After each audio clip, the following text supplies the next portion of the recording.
રાવણને અભિમાન આવ્યું, એ તો રામના અવતાર પહેલા આવ્યો રાવણ, ભગવાન શિવનો પરમ ઉપાસક, કૈલાસ ઊંચો કર્યો. પછી પાર્વતીજીએ ભોળાનાથને કીધું કે હવે છે ને એને કહી દેજો એ માથાળાને અહીંયા કૈલાસ નો આવે, તમે અહીંયા લંકા ભેગા તમે જાજો એકલા પૂજા કરી લે, ખોટો એને ધક્કો ન કરાવતો. તમે હતા સમાધિમાં ડોહું બધું ઊંસું કર્યું, છોકરા પણ બરફમાં લફરતા હતા બધા હળું ઢોળું, આખો કૈલાસ ઉપર ઊંસો કર્યો છોકરા જેમ. એ તો સારું છું ગણપતિની હોંઠ મારા હાથમાં આવી જઈને કરી તો હર જવાનો હતો, ગમે ત્યાં મંડાઈ જાત. હવે તમે કલ્પના કરો, રાવણ યાદ કરે ભગવાન શિવને તો કૈલાસથી લંકા આવી જતા હોય મહાદેવ, કહે રાવણ પૂજા કરી લે ચટ. બ્રહ્માજી એને પૂછી પૂછીને લેખ લખતા હોય, નવ ગ્રહ જે ઢોલીએ બાંધીને બેઠો હોય એવો રાવણ, એને મનમાં અભિમાનનો ગોળો ચડ્યો. શિવ હું કહું ત્યારે હાજર થઈ જાય. ભગવાન બ્રહ્માજી પોતે વિધાતા, પોતે હું કહું એટલા લેખ લખે. આ ત્રણે બે લોકમાં મારું રાજ હાલે છે. એક વિષ્ણુ અમારા હાથમાં આવતા નથી. જો વિષ્ણુ મને મળી જાય ને તો વિષ્ણુને મારી કાબુમાં કરી લઉં એટલે ત્રણેય લોકમાં મારો ડંકો વાગે.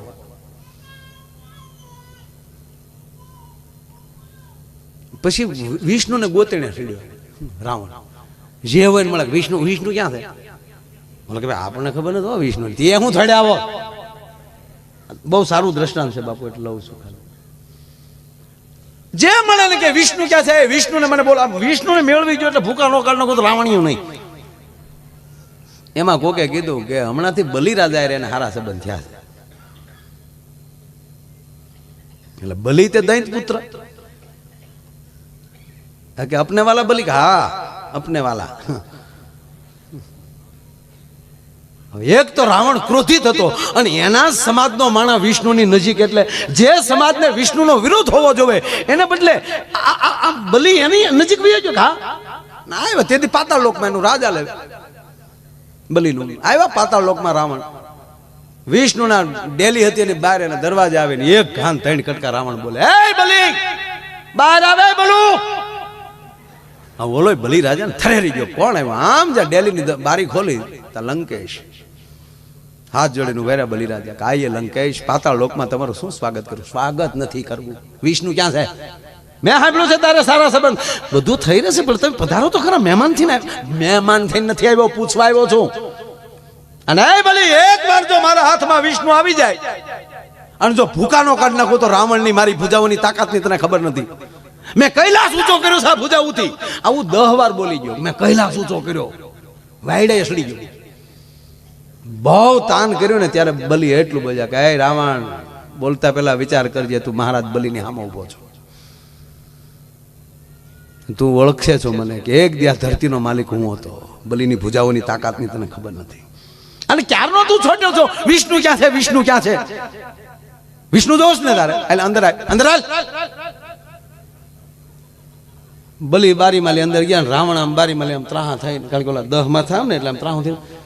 એ હારા ઝાઝા માથા હોય ને ત્રાહા હાલતા હોય ને એને રાવણ કહેવાય. ઝાઝા માથા થઈ ગયા પછી વિવેક રખાય. પાણી પાડ્યું, 10 લોટ આપ્યા, એક મોટો લોટ આપ્યો, બીજા નાના નાના ગ્લાસ આપ્યા. મોટા પ્રમાણે દેવાય ને બેટા, આમ બધું એવું હોય. હા કીધું ને તમે ગમે એટલું કઈ કરો, પકડાવું નહીં.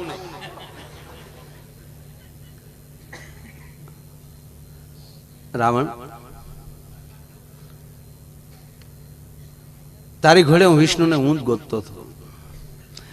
તારે તો બીજી કોઈ તકલીફ નથી, મારે તો 3 પેઢીથી વેરાળ્યો આવે. મારા બાપનો બાપ પ્રહલાદ, એનો બાપ હિરણાકશિપુ, એને મારનાર વિષ્ણુ છે. મારે 3 પેઢીથી વેરાળ્યો આવે, હું તારી ઘોડે ગોતતો હતો.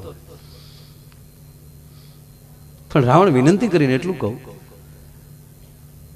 કે વિષ્ણુના જેટલા સાળા કરવા એટલા કરી લેજે, પણ એના ભક્તનો સાળો કોઈ દી કરતો નહીં. છતાં તારે જાણવું હોય તો આવતું.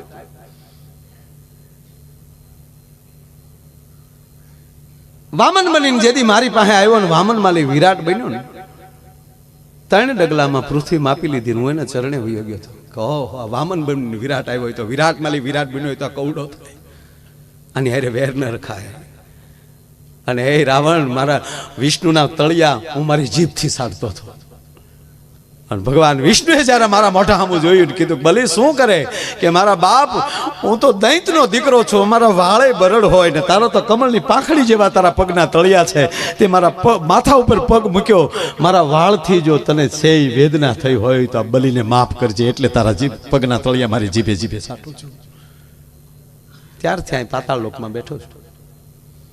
અને છતાંય જે તારે વિષ્ણુને ગોતવું હોય તો થોડોક અંદર રૂમમાં ઓરડામાં, મોટા ઓરડા, એમાં હરણાકશિપુ વખતના સાહેબ પટારા પડેલા. અને રાવણે કીધું કે આમ એક પટારો ખોલ. રાવણને કીધું બલીએ ખોલ પટારો. હવે જેને કૈલાસ ઊંચો કર્યો એને પટારો ખોલતા આમ કરાવી દીધું. પટારો ખોલ્યો અને રાવણને કીધું જોજો અંદર શું છે. કે એક ચક્ર પડ્યું. રાવણ કે તે કૈલાસ ઊંચો કર્યો ને કા હવે ચક્ર બારું કાઢ. ગોળ ચકરડું હતું, બારું કાઢ. રાવણે હાથ નાખ્યો પણ ચક્ર હલ્યું નહીં. બીજો હાથ નાખ્યો, એને હાથની તો કઈ તાણ હતી નહીં. કહેવાય ગયો સાહેબ પટારાના દરવાજાનો ઘા કર્યો અને સ્વયં અંદર ઉતર્યો અને વિહય ભુજાઓથી તાકાત કરી પરસેવો વળ્યો પણ ચક્ર ન હલ્યો. ભોઠો બહુ પીડ્યો રાવણ, કારણ કે કારુનો બળ કરતો હતો. બલી કે કા છે હું બારો, તું શું સમજે અમને? તું અમને હું લંકા વાળા સમજે? બરાબર વીચનું ક્યાં છે, વીચનું ક્યાં છે, સોયટું કારું ન. જ્યાદા મોટા છે ગમે એમ બોલવાનું. રાવણ કે પણ આમ જો આ હલ્યું કેમ નહીં? ત્યારે બલીની આંખમાં આહુડા છે ને એટલું કીધું. કઈ રાવણ, કૈલાસ ઊંચો થયો હશે ને તે તારી ભક્તિથી થયો હશે, તારી શક્તિથી નહીં. વેમ હોય તો કાઢ નાખજે. આ ચક્ર હલ્યું કે નહીં છે હું ઈ તો કે. ત્યારે મહારાજ બલીએ કીધું મારો વડો દાદો જે હતો ને હિરણાકાશ, એના કાનનું કુંડળ છે. ખોલ બીજો પટારો, બીજામાં પડ્યું એનું એરિંગ છે કાનનું. તો હે રાવણ, જેના કાનના કુંડળ આવા હોય તેનો મુગટ કેવો હશે, એના બાજુ બંધ કેવા હશે, એનું બખ્તર કેવું હશે. અરે છોડ રાવણ, એના હાથની ગદા કેવી છે, પડ્યું છે બધું જોઈ કે કાંઈ જોવું નથી કાંઈ. હવે હા ભાઈ, ઈ મારો દાદો હિરણાકશિપુ અને મારો દાદો પ્રહલાદ જેથી 5 વર્ષનો હતો, મારા દાદાએ થંભ ધગાયો અને તેથી મારો દાદો પ્રહલાદ રોતો હતો ને હાથ જોડીને કહેતો હતો પિતાજી માફ કરજો, પણ હવે રહેવા ગયો, હવે હદ થાય. નહીં, તારો ભગવાન હોય તો બથ ભરા ને. ફરીવાર પ્રહલાદ બોલ્યા હું તમને પગે લાગુ પિતાજી, હવે હદ થાય છે. મારો ભગવાન બધાયમાં છે જ, તમે સ્વીકારી લો પિતાજી. ન માન્યો અને પ્રહલાદને પાટું મારીને કીધું પકડ બથ ભાર. હે રાવણ, વૈશાખ 14 ને દિવસે જેથી મારા દાદા પ્રહલાદે થંભને બથ ભરી અને તેથી થંભ ફાટ્યો અને એની અંદરથી નારાયણ પ્રગટ્યો. તેથી આ કુંડળનો પહેરનાર, આ બખ્તર ધારણ કરનાર, આ મુગટ ધારણ કરનાર અને આ ગદાને ટચલી આંગળીએ રમાડનાર મારા દાદા હિરણાકશિપુને નારાયણે ઓયડે પકડ્યો વગર હથિયારે, ખોળામાં નાખ્યો અને પોતાના આંગળાથી ચીરીને હાલતો થઈ ગયો. તો આ માયલું તારામાં છે કાંઈ? લંકા ભેગું થાને વિષ્ણુ ક્યાં છે, વિષ્ણુ ક્યાં છે?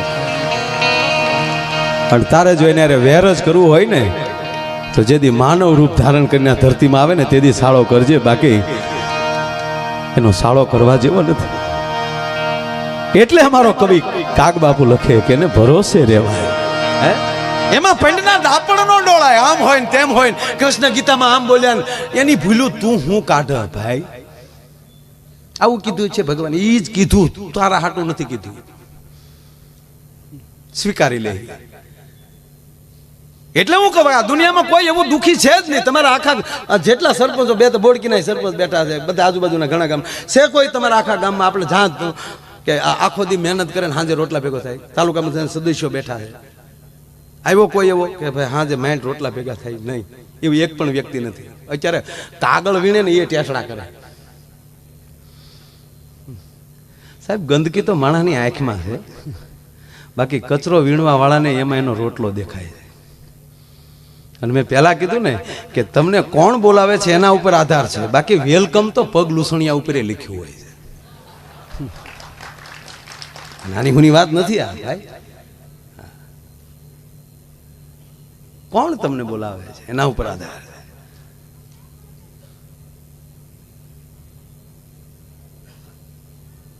એટલે માણસની અંદર, એટલે હું એમ કહું કોઈ દુખી છે જ નહીં, છતાં મેં કરોડપતિને દુખી જોઈએ. આ દુનિયામાં દુખી કોણ છે ખબર? જે બીજાની પ્રગતિ ન સ્વીકારી શકે ને એ જ આ દુનિયામાં દુખી હોય. બાકી જે બીજાની પ્રગતિ સ્વીકારતો થઈ જાય એ ભલે નાનો માણા હોય પણ મનનો બહુ મોટો. આ સ્વીકારી લેવું ને કે આ દુનિયા તો ગજબ છે. જેથી હાલતા નહોતું આવડતું ને બાબુ, તેથી આ જ દુનિયા આંગળીએ પકડી નકારતા હતા. મારી દીકરી ડીગી ડીગી ડીગી ડીગી હવે હાલતા શીખી જાય. મારા વાલીને નક્કી કરે કે આનો ટાટિયો પકડીને પાડવો ક્યારે. તમે દુનિયાને પોગો કેમ? અને અમુક તો હાવ વેફરના પડીકા જેવા છે, અંદર હવા બહુ માલ કાંઈ નહીં. આમ કે ફક દઈને ખાલું કરો તણશિયાર ફોતરા નીકળે. એટલે આનંદ ભગવાનની મરજી હોય ને તો થાય. આ બહેનો થોડાક બેઠે એટલે એખાદી વાત એની લઈ નકર એમ થાય મારો અમારે ત્યાં વાત જ લાવતો નથી. સાહેબ આ કથા જ મારી માવુની છે. જશોદાના કેવા ભાગ હશે, અખિલ બ્રહ્માંડનો માલિક. આ જે કઈ થયું છે ને એ માવુના ભાગ્ય જ થયું છે. બાપુજી એ તો ભેહું સાર્યું છે. આ નંદબાવાના કઈ પુલ ન કહેવાય, એ જશોદાના કઈક પુલ કે એના ખોળામાં રમવું. એટલે હા, બાપુજીનું બહુ રોકાણે નહીં. ભગવાનને વખાણ ન ગમતા હોત તો એની આરતી કોણ ઉતારત? કોણ એના? એટલે કઈ ઈ કાંઈ આપણી ઘોડે ફૂલીને દડોય ન થઈ જાય, કારણ કે ભગવાન છે. હા, અને ત્રીજી વાત એ કહું કે આપણે કદાચ ઘણા મિત્રો અમુક અધકચરું કાકા ભણી ગયા ને એ લોકો પાસે બહુ આવું ન માને. મની વેસ્ટ, ટાઈમ વેસ્ટ, આ બધી સ્ટોરીઓ છે. એકચ્યુઅલી આપણને ભગવાનની ખબર જ નથી ને આવું છું કાંઈ હોય નહીં. કાળોંદ્રીમાં નાગ નથી ને આ બધું શું છે? માખણ ચાટું ભગવાન આમ કે વાડી ભેગું થાય રોજ ઉડકાઈને સોયટું હું કરું. આ ખરેખર અધકચરા બહુ દખદે. એવા ખોટા માનનારા માણસો હોય ને એને કહેજો કે તારામાં તેવડ હોય ને તો ભગવાનને બબે કટકા તું તારે ગાળ્યું દે, તારો વાળ વાકો નહીં થાય. કારણ કે હાથી નીકળે ને કૂતરું ભાંત કે હાથી એની ડોટું દે તો હાથીત્વ જાય. લુખું ગાળ્યું દે તો ભગવાન એને હાટું ધક્કો ખાય. ભગવાન જેવું હોય તો દેખાડી દે, લે મને. હા, તને દેખાડવા આવે? તું ક્યાં રાવણનો દીકરો છો? એ લાયકાત જોવે ને. એટલે એવી કોઈ વ્યક્તિ હોય, મારા પ્રસંગ યાદ આવ્યો એટલે કહું, એવી કોઈ વ્યક્તિ હોય એને કહેજો કે તારામાં તેવડ હોય તો ભગવાનને બબે કટકા ગાળ્યું દે, તારો વાળ વાકો નહીં થાય. પણ એ ભલા માણા એક ધ્યાન રાખજે, શું એના ભક્તને કોઈ દી તુકારો કરતો નહીં, નીતર ઓલો સહન નહીં કરી શકે. જ્યારે જ્યારે ભક્તની આંખમાં આહુડા આવ્યા છે ત્યારે વૈકુંઠ ગાંજ્યું છે. આવે પાછો ભરોસો હોય તો. નરસિંહ મહેતાના 52 કામ કરવા માટે 650 વર્ષ પહેલા જાજો સમય નથી થયો સાહેબ. જુનાણાની ધરતીમાં 52 કામ કરવા માટે આવતો હોય, 52 કામ કરી ગયો નરસિંહ મહેતાના. આ કોણ કરે છે? આ એને જ કર્યું. વિચાર દેનારો એ છે કે તારા કુટુંબમાં મારી કથા મારે સાંભળવી છે.